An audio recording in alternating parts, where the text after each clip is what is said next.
This is your 3-minute radiation fallout forecast for Wednesday, May 16th, 2012. In Canada, CRWS jet stream analysis shows the majority of the jet stream will continue over the Canadian provinces for the next 5 days.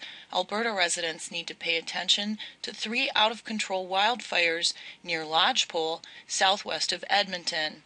As well as the danger from smoke inhalation, radioactive particles can be re-released that have settled on branches of pines and the forest floor.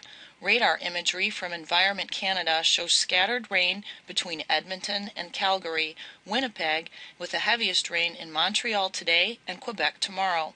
In the U.S., current radar from Intellicast shows scattered rain in the western states of Utah, Idaho, Wyoming, and Colorado. Heavier rain is occurring in southern Louisiana, Mississippi, Alabama, Florida, all the way north through Maine.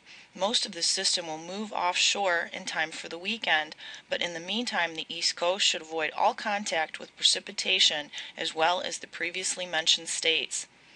In Europe, 24-hour forecasts indicate heavy rain and thunderstorms for Eastern Europe, including Estonia, Latvia, Lithuania, Belarus, and eastern Poland. Strong water vapor bands are associated with these areas. There are also defined bands moving in through England and northern France. Rainfall associated with this should be avoided. Denmark may also be hit by the continued releases from the methane well in the North Sea. Nuke report. At the Sequoia nuke plant in Tennessee, there was an off-site notification due to an oil sheen observed on a diffuser pond. This event occurred on May 14th, and the source of the leak is still trying to be identified. The following agencies have been notified: EPA Region 4, Tennessee Department of Environment and Conservation, and the Tennessee Emergency Management Agency. There are a host of toxic substances that spill from nuke plants all the time, such as oil, jet fuel or hydrazine, and ammonia, to name a few.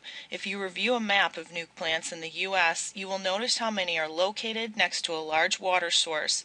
This is for emergency cooling purposes. This also creates problems for the environment.